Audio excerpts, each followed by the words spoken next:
Well, it's January and it's 2021, and I'm sure, you'd all agree it's so good to see 2020 in the rear view mirror with the kind of year that we've had. Very excited about 2021, and I hope you are too. And I do wish you all the very, very best in 2021 and all the health and happiness and prosperity that you should achieve. And hopefully this coronavirus will be a thing of the past at some point. So that's what I wish for everybody. Let's just dive into the real estate market because I know that's why you're watching this video. I want to show you right off the bat just what happened in 2020 compared to 2019, and it might surprise you. If you look in 2019 on MLS, keep in mind this is just MLS sales, so this does not include whatever the builders have done because that's not reported here. But the 16,344 properties in total sold in 2019. We did 16,152. So we did almost the same amount as 2019, which is really shocking when you think of how we started the year. So I'm excited about that.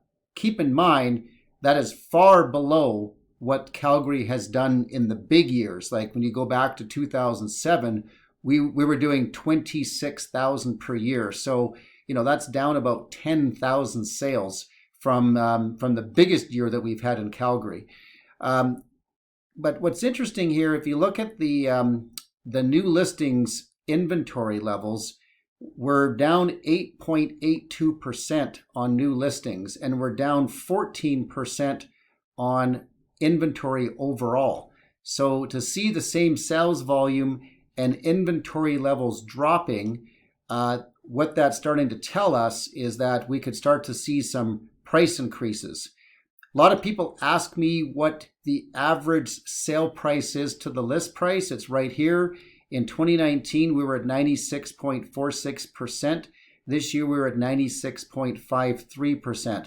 So relatively the same. So you can see that most properties sell for around 3 to 4% below asking price.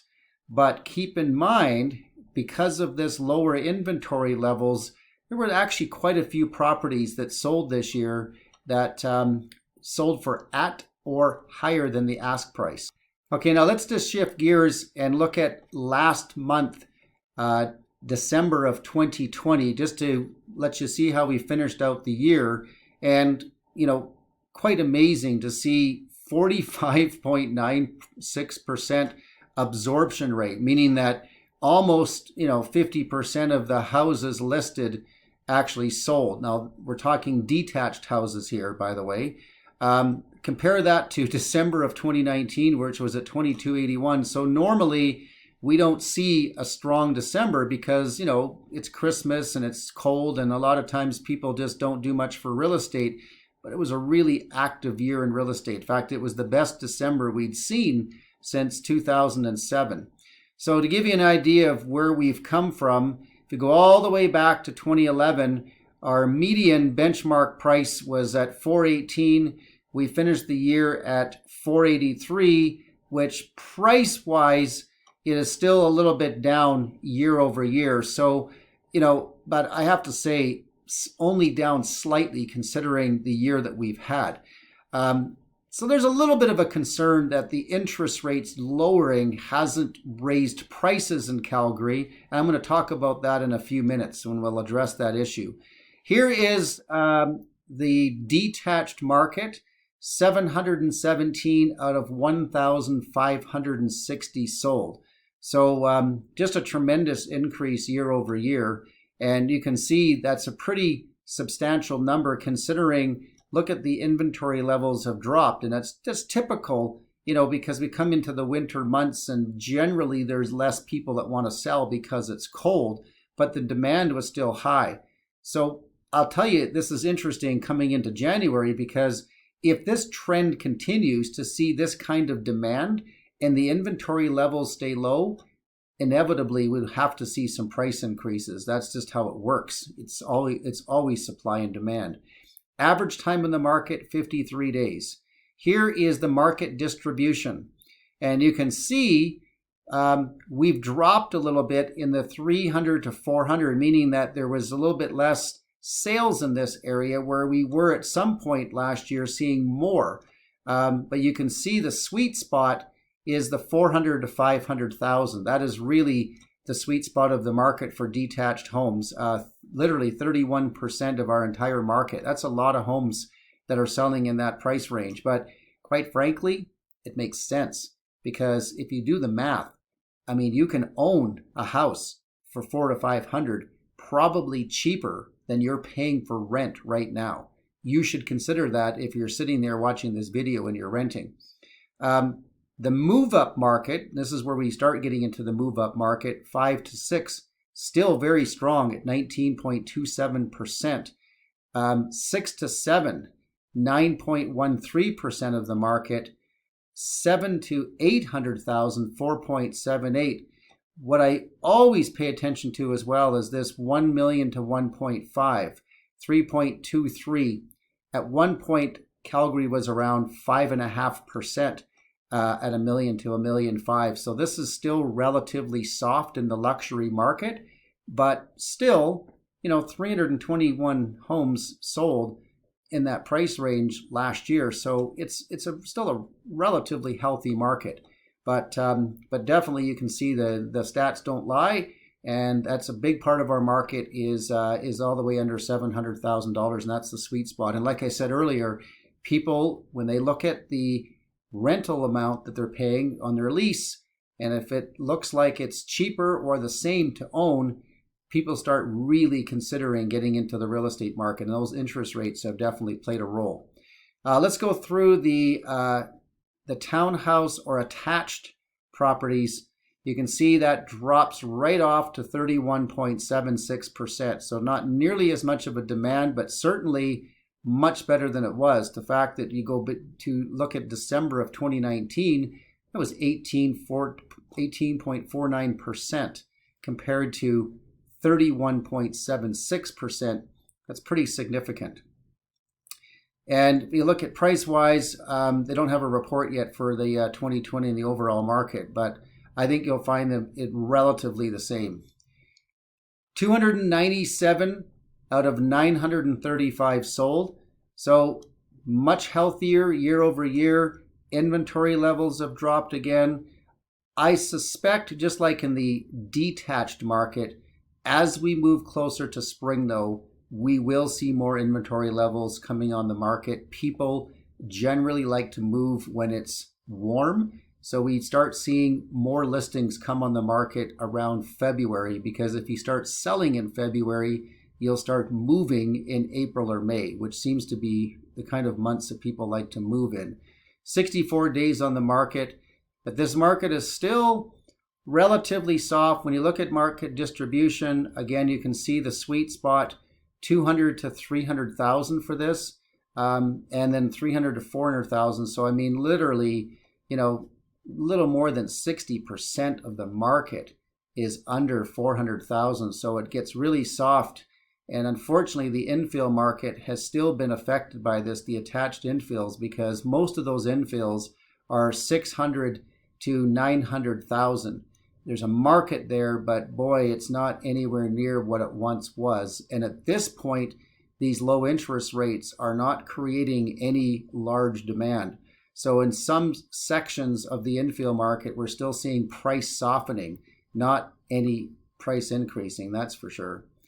If we go to apartment condos, we're still struggling here, and I really don't see an end in sight. 15.74% absorption rate. Better than a year over year, certainly even better than November. So, at least we're seeing a little bit better numbers. I mean, if you look back over the entire year, only 1 month in 2020 was a 15% or more absorption rate. Every other month was lower. Oh, sorry, there's July as well. But just a really soft market. There just isn't the demand that I would like to see for apartment condos for a variety of reasons. And that's something that I don't think is going to change anytime soon. And if we look down here, there was 185 out of 1,175 that sold. And inventory levels have dropped a little bit. Again, it's more of the time of year, not so much that there's this less sellers. We'll definitely see more sellers coming on the market there too into the warmer months of the year.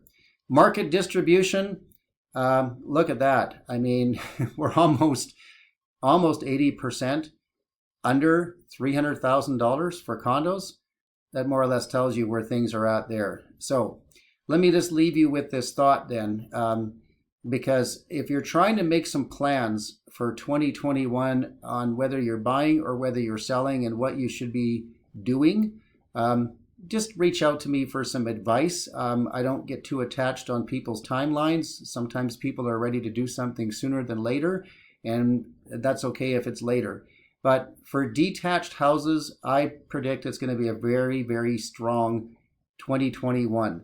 I do think we're going to see price increases on the detached market. I don't think we're going to see any price increases on townhouses, attached properties, or apartment condominiums. It's just not enough demand, but there seems to be a very large demand for detached houses. I think it's a combination of interest rates are very low. I think it's a combination of more and more people are working from home, so they want to have a little more space. They're spending time in the yards. Nobody knows entirely when this COVID thing is going to go away, but even when it does, I think the work from home concept is here to stay. And I think the demand for detached houses is here to stay. And when you add it all up, it's still really good value when you can buy a pretty decent home in the Calgary market for, $400,000 to $600,000. There's some really nice homes for that price range. And add that to these unprecedented low interest rates. To me, it would be foolish not to take advantage of these low rates. They're going to be here for a while. So, this would be the time to get into the market. And also if you're moving up, if you're selling your existing home to get into something a little bit better, a little bit bigger, whatever it is that you're trying to achieve, this is the time to do it. And on top of that, we have some additional programs now that we're offering, as far as helping you actually sell that house, participating in getting the renovations done for you, and picking up the tab on the back end, meaning that when the property sells, we'll collect the cost of the reno, so you don't have to come up with the money up front. The fact that we've got a guaranteed sale program now in our brokerage, the fact that we've got partners that we're working with that'll renovate houses and do joint ventures with homeowners if they've got a dated home and they want to actually go in and do a major renovation. We just sold one in Woodlands, worked out really well, had a really dated property. We actually tried selling it in its current condition. We couldn't sell it. The homeowner did a partnership with a renovation company. It was a joint venture. Renovation company paid for all the renos, sold the property in one day. The homeowner got an extra profit out of it. Renovation company got an extra profit out of it. Everybody was a winner. So feel free to reach out to me for any of those programs and I'll explain it. Otherwise, again, have a fantastic 2021 and we will see you next month.